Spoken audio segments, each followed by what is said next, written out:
What's up and good morning, guys. Welcome back to another video. It is another early morning. I mean, I guess it's not too early. 5 o'clock, 42 degrees. Might not be cold for some of you guys, but that is freezing to me. So the reason we're up early today is, well, we've got another road trip. You guys thought we were done with this truck because it went to SEMA? We are not done. We're currently in my Super Duty, and as I said from the beginning of this project, I want to build basically the most practical daily driver slash work truck. And so far, I feel like every mod has been tailored to that. And what we're going to get installed today is no exception. It's going to be a huge help. And of course, we are low on depth fluid. We are low on fuel. This one we should probably address, but we're not gonna because we got 495 miles, or 91, sorry, miles. And the fuel one, we want to be as low fuel as we can be once we get there. So we got to really baby that one today and not fill this whole tank all the way up. Can we talk about how nice and bright those lights are, though? Let's just off, on, off, on. So we've got about 120 miles we need to drive today. And again, we want this tank to be as empty as it can be once we get there. So we gotta do a little math here. We've got 36 miles left in the tank, allegedly. We're getting about 15.8 mpgs. So we need like, what, 7 gallons?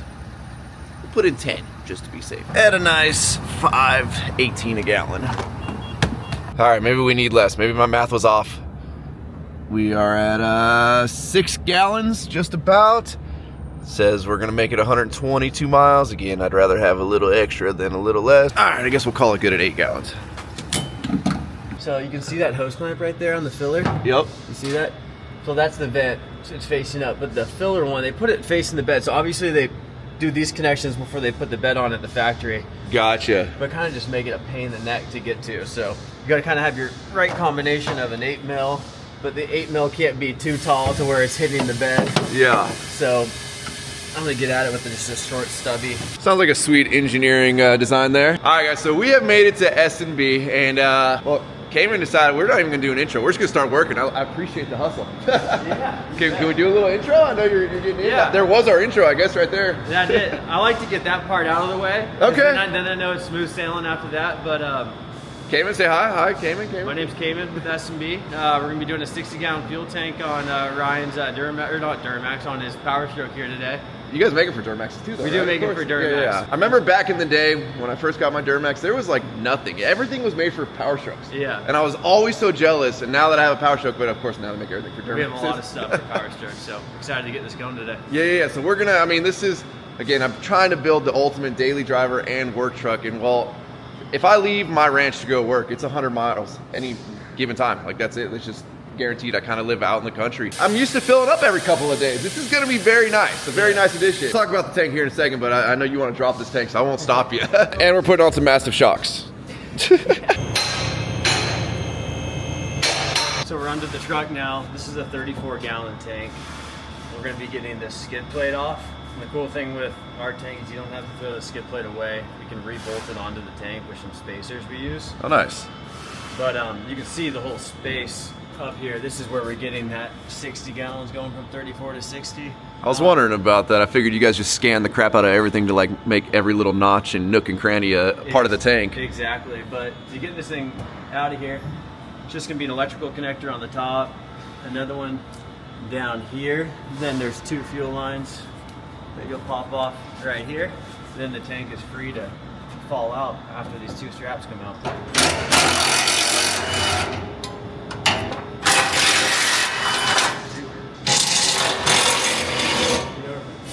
So you can't get to this slip nut if this slip nut breaks. So these things will just crack right there. Like if you hit them with an impact. Oh, rad.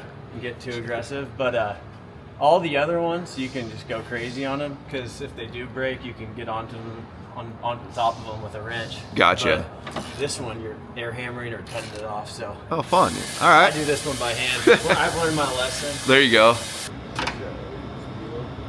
We're not going to break anything just because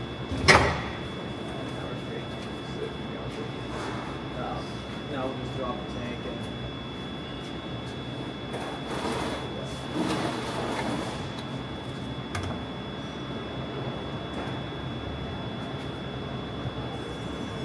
The big unboxing, which clearly just by the looks of the box compared to the old tank there that is now out. Dude, this thing's massive.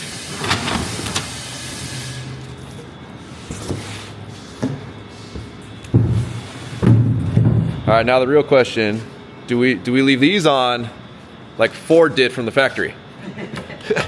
Or are those just your lift straps? Lift straps. Lift straps? That's pretty slick though, look at that. They thought of everything here. It's even a part number. Exactly. I like it. These are the spacers, so we can drop that skid plate and still use the skid plate. Okay. New O-ring. If you don't use this, it'll leak. Yeah, we don't want that. Check valve.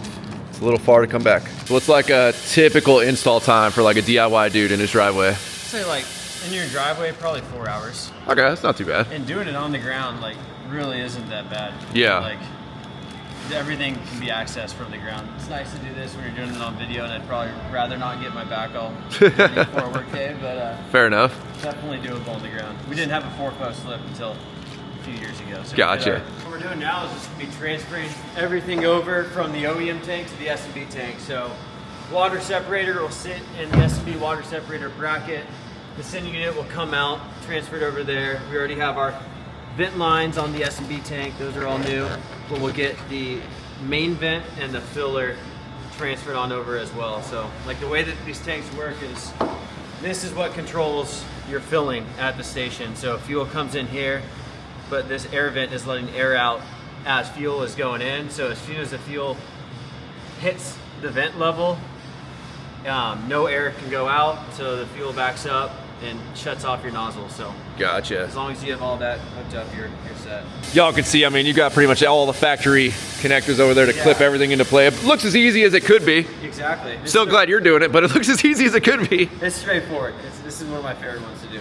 And this is a special tool used to get off locking rings, but you can also just hit it with a dead blow and a mallet. Okay. Or dead blow and a pry bar right there, clockwise or counterclockwise to get it off, but this just makes it a little bit easier. And it's off. I feel like you can get one of those for like $6 on Amazon these days. Oh, exactly. No reason to not. All right, when you guys order your tank, get one of those. Exactly.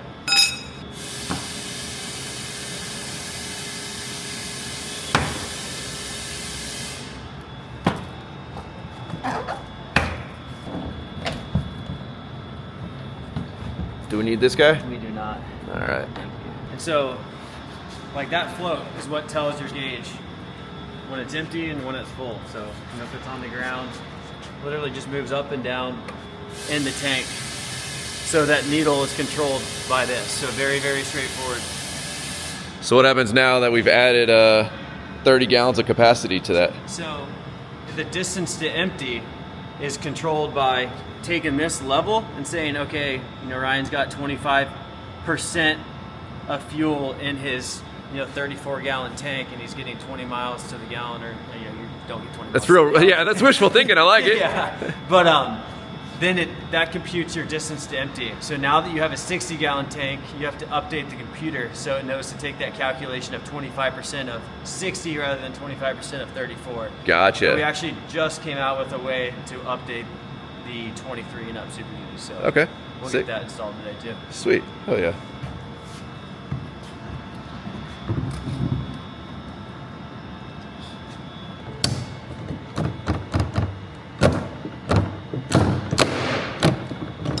That's the sound we're looking for. Yep, locked in.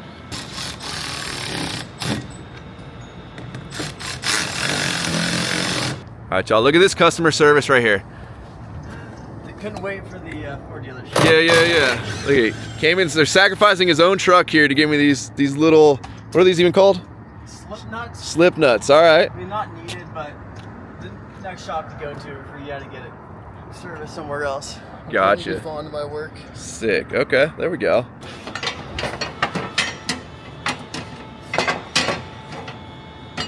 So this is how we're gonna hang the front part of the tank. So we mount a plate up to the top. We're gonna bolt that in. Then these U-bolts are gonna hold front skid plate, front support. Gotcha. All right, so with the new mounting U-bolts in place, we're gonna slide the tank over and go for it, I guess.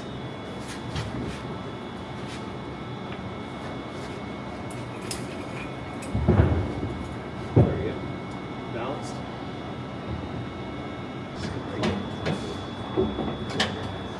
Just watch these U-bolts in the front and I'll get the filler on the back. So first step, we'll just get that electrical plugged in now that we have the tank up. I always like to check this, make sure it's not like pinched up there. Gotcha. You hate to like get everything strapped in and can't find your electrical because it's under a cross member.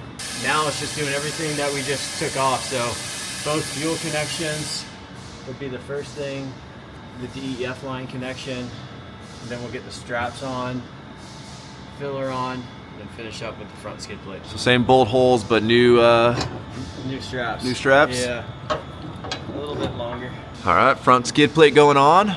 Last step, and then main skid plate, and we're there. Sweet.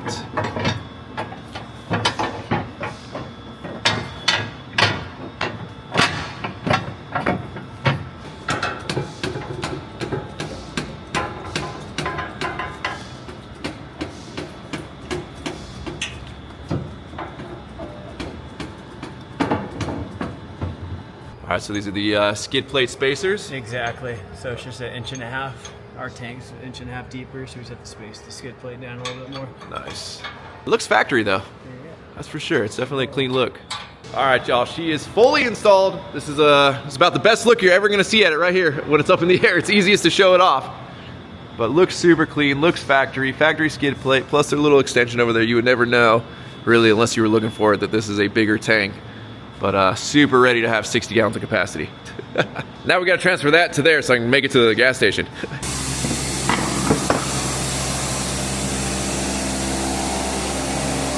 All right, we've got the most sophisticated siphon setup right here. We've tried a few. Okay.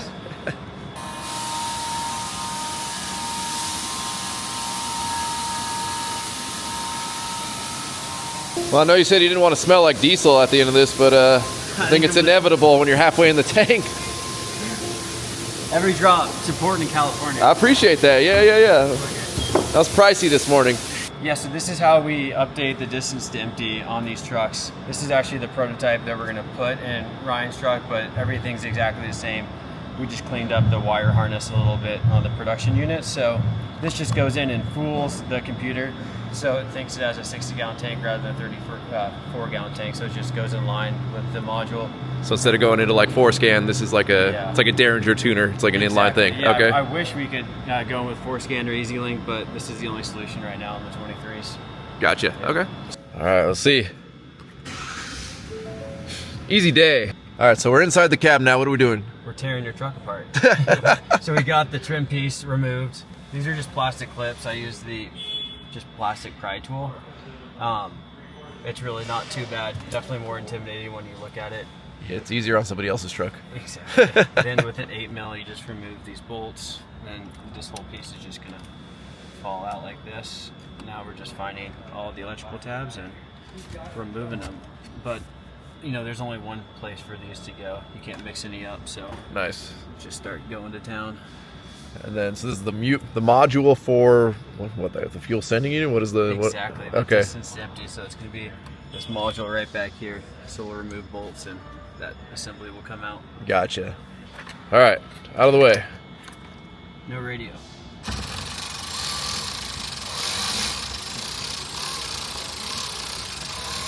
I'm not bringing it all the way out here, but yeah, so you can see this connector. We're just going to depress this connector, and this is the kind of connector we're interrupting. Gotcha. Or removing or going to be plugging in line with. And so on the devices we're shipping, there's none of this. It's kind of all just integrated into. Gotcha. Okay. One, but again, just the same thing.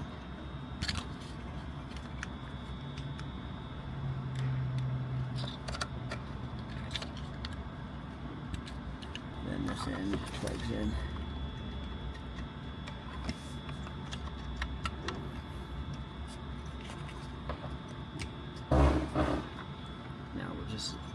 Zip tie this to the back.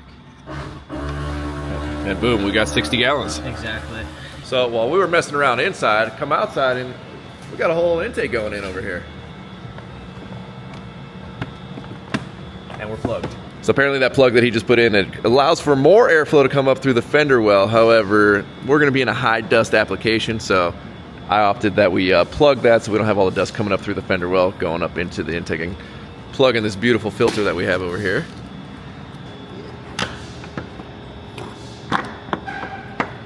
All right, intake is all installed. Look at that. Now I can actually see my filter instead of having to pull my cover off there. Yep. And then are these cleanable, serviceable? Exactly. This is our cotton cleanable. So you can clean it with our oiling kit, rinse it off, then use it for the life of the vehicle. Sick. Now, seeing that filter, most of you guys probably know S&B for their intakes and their filters. That's honestly how I knew them for the longest time, until I realized they also make some of the best fuel tank replacements for your truck, but they make a lot of stuff. So 1975 is when S&B started making air filters. So that's been 50 years now of doing the same thing for a long time. So we've gotten really good at making air filters, but along the way, you know, we've just learned so much about making plastics after we started making cold air intakes. That after making intakes, we started making fuel tanks, which has just continued to transition us into so many different product categories that serve the same customer base. Well, I mean, look, can we just talk about this massive elephant in the room right here? Exactly. This is something that's going to be a big 2026 push for us. Again, this is a large rotomolded plastic housing. So we have machines that you could drive your Super Duty through, and this just made a whole lot of sense because we're using millions and millions of pounds of this plastic every year already. Jeez, there you go. So we got evaporative coolers, okay. And this is our air filters. This will pleat our filters. And these are a couple of our tables where we're taking those pleated filters and turning them into a finished filter. So you can see we're mixing 2 parts of urethane here and pouring it into the mold. Once we have that urethane poured, we'll be sticking the filter in just like this, letting it cure on the hot table, then flipping it around to finish off the filter. So we have multiple lines of filters, or multiple lines to make filters throughout the day. So how many different model numbers are there of filters? There's got to be an insane amount. Thousands. You can see the rack back here. Like, there's racks. This is only half the racks, but there's molds. We have, thousands of molds from 50 years. It's wild. The same insane. Guy's been working here for 25, 30 years, so he knows where everything is. There you go. That's impressive. Got some more ovens over this way. This is all stuff that's going to Canada. And then here's some more ovens for making filters. So the oven over there goes all the way to the other side here. It's a long line. Jeez. Again, just another way to make an air filter. It passes through. This is a plastisol filter. But it just passes through, then we'll pass it back to finish off the other end of the filter. So they put the stuff in there, it melts as it goes through, comes back?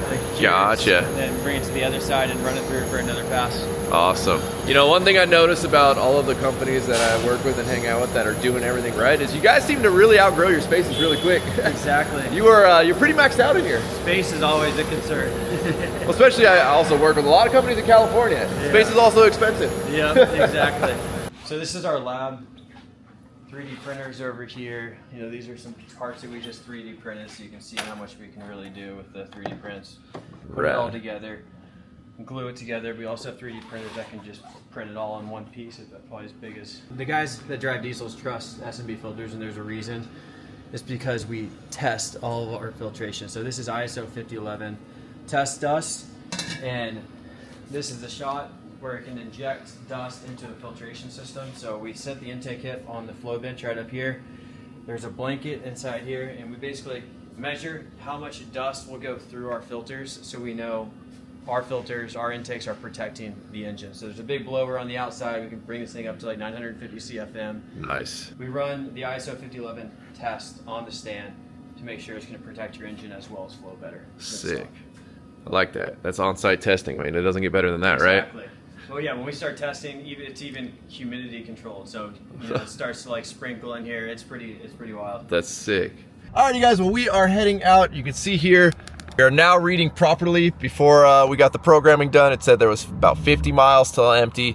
Now we have 100 miles. So now it's doing the proper math off of the 60 gallons, which is, again, it's a little above my pay grade of math there, but now it is reading accurately. So we've been on the road for a little bit here, and we are 19 miles to empty. I'd say that's about as low as you're gonna get this tank. So let's see what it costs to fill this bad boy up. I passed a couple of gas stations that were a little cheaper, but we're at $4.91 a gallon.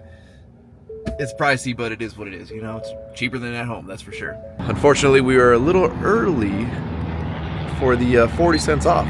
All right, here goes nothing. Now, the only thing I'm worried about is how many times I'm gonna have to swipe my card when I go to a gas station. You guys know it drives me insane. I could have just walked inside right now and said, give me 350 bucks. I don't know. Let me fill it up a time or two here. I'll get a better gauge for it. I hate having to go inside though. And it's probably gonna take a minute to fill this up, but hey, at least I got some food to eat while I wait. All right, so we got cut off once at 175. Apparently that's the cutoff at this pump, so let's go for round 2. Now, while yes, each fill up is gonna be pricey, the time I'm saving on not having to go a couple times a week to fill up is gonna be fantastic. I'm excited to see the range that this tank has. Obviously this thing's gonna tell me here shortly, but so far the number's looking pretty dang massive on what I wanna get on one tank. Obviously driving conditions, all that, you know, there's some variables there, but I'm pretty excited with what I'm seeing. All right, round 2 was $92. So that's a total of $267 to fill up, which honestly isn't that bad. I mean, I'm sure as opposed to other parts of the country where fuel is cheaper, that's horrible, but out here, $200 something to fill up. Now here's the magic part. Check this out. Now this actually stopped going up about 8 gallons ago. So I honestly think the range is more than that, but it says 914 miles to a tank. That's massive, 914 miles, and again, it stopped calculating at 914, and then like another 8 gallons went into the tank, so I think it all needs to kind of learn itself, right? We just plugged that module in, the sender unit. I feel like everything just got to kind of figure itself out here, and then we'll probably get the real range, but I don't see it being any less than 1,000 miles, which off of one tank, that's pretty good on a stock, non-deleted truck. I'm very, very happy with that at my 15.8 miles to gallon that this thing is getting. But I've got another couple hours to make it home. I think we need to wrap this video up though, because I'm about to go sit in some traffic for a minute. I gotta give a huge thank you to S&B for squeezing me in today, getting this install done. We were supposed to do it last week. I got sick, so a huge thank you to them for knocking it out today. I'm so stoked to have this addition done to my truck. But with that, we're gonna wrap up. As always, thank you guys so much for watching. If you're not subscribed already, please click the subscribe button now, though we do not miss out on any future content. Don't forget to give this video a like, a thumbs up. Don't forget to check out workforapparel.com, because if there's anything you want in this life, you gotta be willing to work for it. You guys are the best. I'm out. Damn.